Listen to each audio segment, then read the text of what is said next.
အားလုံးပဲမင်္ဂလာပါမိတ်ဆွေတို့ရေကိုရီးယားရုပ်ရှင်ဇာတ်ကားလေးတွေပဲအများကြီးကြည့်မနေနဲ့ဗောနော်ကျွန်တော်ဒီကိုရီးယားနိုင်ငံကတိုက်ရိုက်လာတဲ့ကိုရီးယားကားလေးတွေအကြောင်းလေးကိုလည်းလေ့လာကြည့်ပါဦးတချို့ဆိုရင်ဗောနော်ဒီကားလေးခုနောက်ပိုင်းအယောင်းပဲအရန်လိုက်ပါတယ်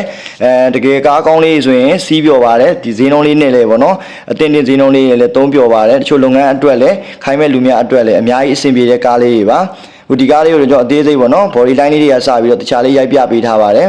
အရှင်းနောက်ပက်လက်လေးကိုပေါ့နော်တခြားလေးလည်းရိုက်ပြပေးထားပါတယ်အခုကလေးအဲကွန်းဆိုလည်းအေးစိတ်နေမယ်လိုင်စင်တက်တန်းဆိုရင်အစ်စ်နေရမယ်ပေါ့နော်အဲကြောင့်မလို့ရင်မမှန်စစ်ဖို့ထပ်ပြီးကုန်ကြတရားမလိုပါဘူးတရားဝင်တက်တန်းတို့ရင်စစ်ချလန်လည်းပါမှာပေါ့နော်အခုကလေးကကျွန်တော်တို့ဒီ CRDI Auto .shot အနက်ဖြစ်မယ်2000ခွန် model ပေါ့နော်အင်စီ .shot အနက်လေးပါအခုဒီအယိုးစစ်လေးတွေကပေါ့နော်ဘယ်ဘက်ချမ်းအယိုးစစ်အနောက်ဖုံးပေါ့နော်အတိုက်ခိုက်လုံးဝမရှိပါဘူး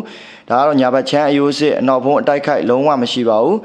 နောက်ပြီးတော့ကျွန်တော်ဒီထိုင်ကုန်စွပ်လေးတွေကိုဆိုတစည်းလုံးစွပ်ပေးထားပါတယ်တေချာလိုအပ်တာလေးပေါ့နော်အကုန်ကျွန်တော်ပြန်ပြီးတော့ထည့်ပေးထားတာများပါတယ်အောက်ပိုင်းတွေရောပေါ့နော်ထိုင်ကုန်စွပ်တွေပါမယ်အောက်ကျန်းကင်းဆိုရင်လည်းအောက်မှာ original ရှိတယ်အပေါ်ကနေပြီးတော့ထည့်ပြီးတော့အကျန်းကင်းနာမှာဆိုလို့အလှထပ်ခင်းပေးထားပါတယ်အခုဒီကားလေးက overlet လေးဖြစ်တဲ့အတွက်ကြောင့်ပေါ့နော်တနိုင်ငံလုံးအလဲအပတ်ခီးဆက်လို့ရတဲ့ကားလေးဖြစ်မယ်ရေစုရေမုတ်လုံးဝမရှိပါဘူးအယောင်လေးကလည်းအမဲရောင်ကာလာလေးဖြစ်တဲ့အတွက်ကြောင့် gentleman ဆန်ဆန်လည်းစီးလို့ရမယ်ကားလေးဖြစ်ပါတယ်အတွင်းကန်းခေါင်းလေးဆိုရင်လည်းကျွန်တော်အလှဆင်ပေးထားရပေါ့နော်ဘောင်တွေကစပြီးတော့ကျွန်တော်ဒီတေချာလေးအလှပြန်ပြီးတော့ပြုပြင်ပေးထားပါတယ်အခုဒီကားလေးကိုရောင်းချမဲ့ဈေးနှုန်းလေးကတော့ကျွန်တော်425သိန်းကိုညှိနှိုင်းရောင်းချပေးပါမယ်တောက်လျှောက်အနက်အိမ်စီးလေးဖြစ်ပါမယ်အခုဒီကားလေးကိုအပြင်မှာမျက်မြင်လာရောက်ကြည့်ရှုပြီးတော့ပေါ့နော်ဝယ်ယူလို့ရပါတယ်ဝယ်ယူမဲ့မိတ်ဆွေများအတွက်လည်းလိုင်စင်သက်တမ်းက2နှစ်ပေါ့နော်2နှစ်အသစ်နဲ့ရပါမယ်ခင်ဗျာ